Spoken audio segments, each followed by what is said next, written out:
Welcome back to the channel, guys. First and foremost, run. Don't walk to this one. Go put a deposit down on this one right away. This is your sign. You're looking for a good one. Go, and you'll see here in just a minute.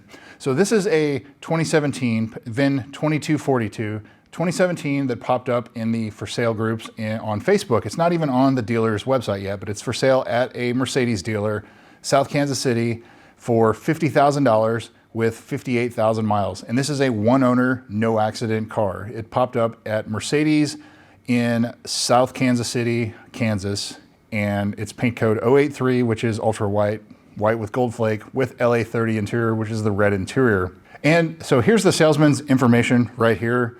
And full disclosure, if you tell him that I sent you, I'm gonna get $250 out of the deal.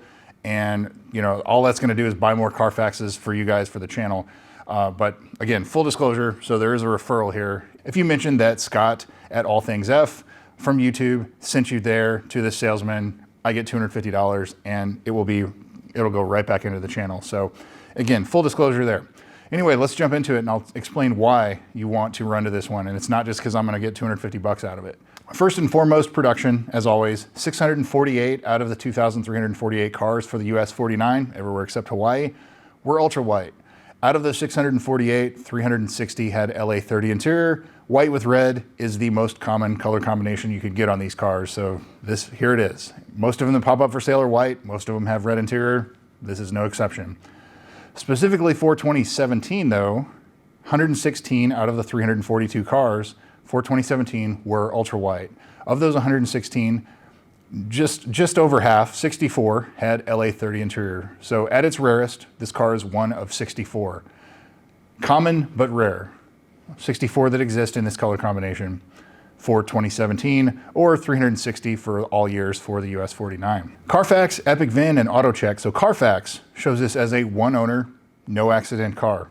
Epic VIN shows this as a two owner, no accident car. And it looks like that they probably moved and it reported that as another owner. AutoCheck shows this as a one owner, no accident car. So I think it is safe to assume this is a one owner, no accident car. And so I've talked about this in a couple other videos.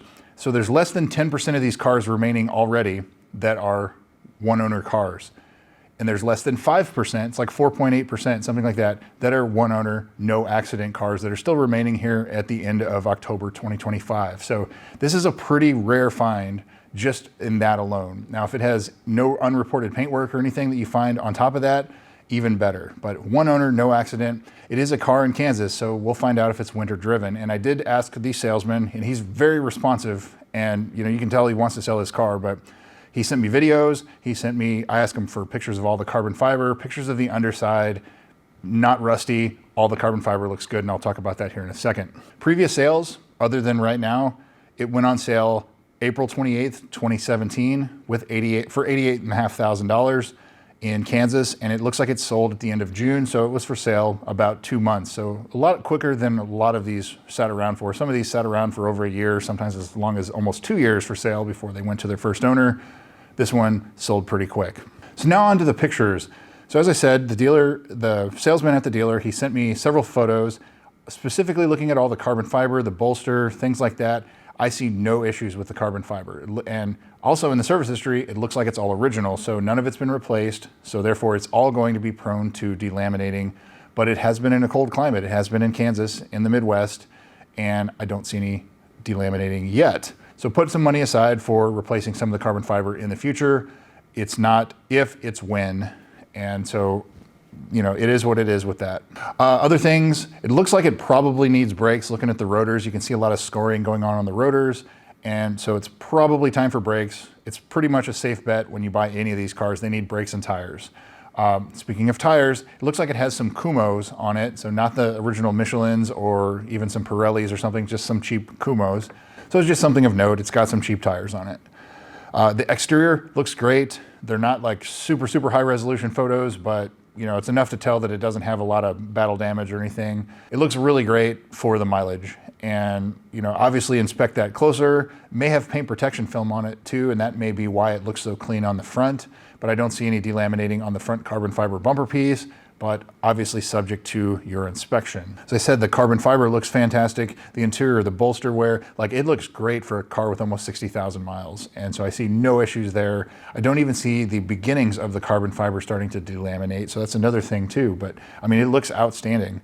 The engine bay could use a very good detail. It wouldn't have hurt to kind of hose it down, but I know like they just got it in on trade. So, you know, looks like they ran it through the car wash and, you know, the detail vacuumed it out and it was ready to go. This being a 2017, it had a lot of options that were standard on the 2016s, like the heads-up display. The heads-up display was an option on the 2017, and this car does have it. And it also has the split polished wheels.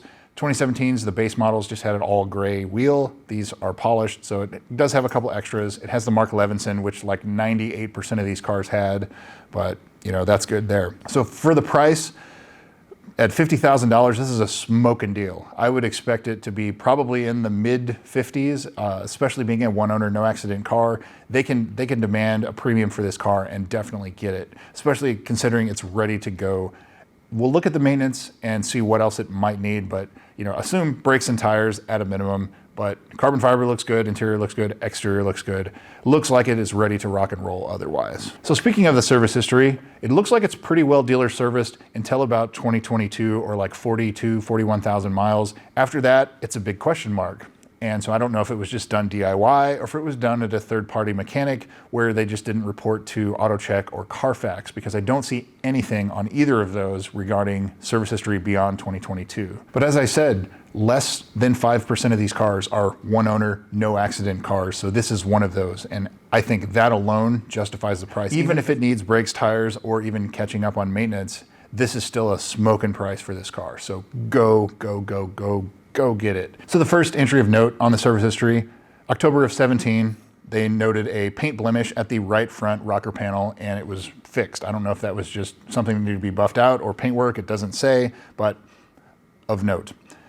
May of 2018, the JLB recall was done. That's the high pressure fuel pumps. Both of those replaced. Majority of these cars, it's pretty much done. And then it's just a lot of regular oil changes. It's the 10,000 mile service, the 15, the 20, and so on and so forth, up to the last service in December of 2022. So about 3 years ago, 42,000 miles, so not quite 20,000 miles ago, the 50,000 mile service. And so the dealer also recommended replacing the front brakes, alignment, spark plugs, which is a little early, differential and transfer case, which I don't know if they're talking about the differential there again or the transmission, but it was all declined at that service other than just the oil change and the 50,000 mile service. So there's nothing on Carfax or AutoCheck after that. So that is something of note, that basically the last 20,000 miles, 3 years of service on this car is a big question mark.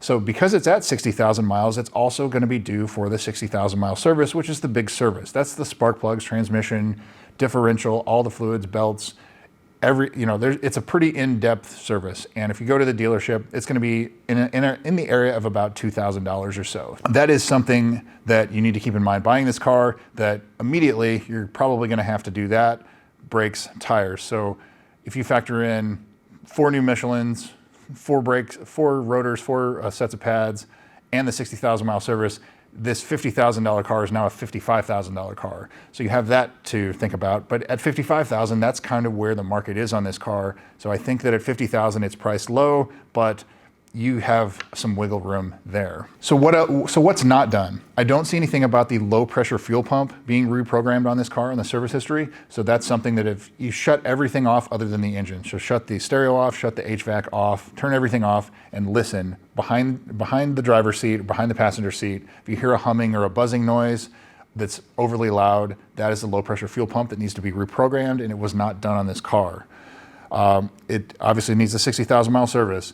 The valley plate, I don't see anything about the valley plate. That is another big potential gotcha. The 2016s, most of them are starting to come in at where they need it now. And this being a 17, it's probably pretty soon. It is not mileage dependent. It is age and heat cycles. So it's not if, it's when that this car is going to be needing the valley plate reseal. And at the dealer, $2,000 plus, independent mechanic, $1,200 to $1,500 to do that. It's not a lot of parts, it's a whole lot of labor. And so that is something that you need to keep in mind with this car. Lower control arm bushings, front lower control arm bushings, turn the insides of the front wheels and make sure you don't have any excessive front tire wear. If you do, then you're going to be on the hook for tires, alignment, and lower control arm bushings. So that can be expensive. I don't see anything about the ZLZ, the ZLZ customer service program, which is the sticky, delaminating, deforming dash. That is covered 10 years from the in-service date, and it affects all 16s and 17s and some of the early 18s, and that's it. And so this car, if you have even the slightest amount of stickiness on the dash or something, it will be covered under Lexus free of charge. Outside of that, it's going to be in excess of $1,000 to replace the dash. The HVAC servo sweep affects all of these cars. So set the hot and cold on each side, max, and cycle through the defrost, the head, the feet, the rear, everything like that. And hello there. And make sure they all respond appropriately. If they don't, some of those servos can be expensive to replace. Hey, some of those servos can be expensive to replace, especially if the dash needs to be removed. So if you're doing the ZLZ program or something like that, it's not a bad time to replace all of the servos. And finally, since this is a 2017, the adaptive shocks, the adaptive damping shocks. The 2017s to 2020s, they had an internal oil seal that was defective. Some of these cars were leaking when they were brand new. Some of them made it 70,000 miles before the shock started leaking. There's no evidence on the service history of any of these shocks being replaced. They're not expensive to replace, but it is something that you need to inspect when you're looking at this car. So all you have to do, get it up on a lift, or just peek underneath and see if you can see the shocks are leaking. Pretty easy to tell if they are. They either are or they aren't. There's no in between. So that's really it. But it's kind of the usual things that you have to look at for these cars, but I don't see anything out of the ordinary. So I think this has the potential to be a fantastic one. Being a one owner, no accident, no carbon fiber issues. At least we have some photos of it. And expect tires, brakes, inspect the valley plate, potential carbon fiber in the future, and catch the maintenance up. That's what this car needs.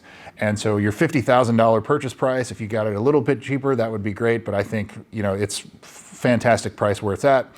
Your $50,000 car becomes basically a $55,000 or $56,000+ car because you're going to have to spend about that much to get everything caught up where it's going to need it.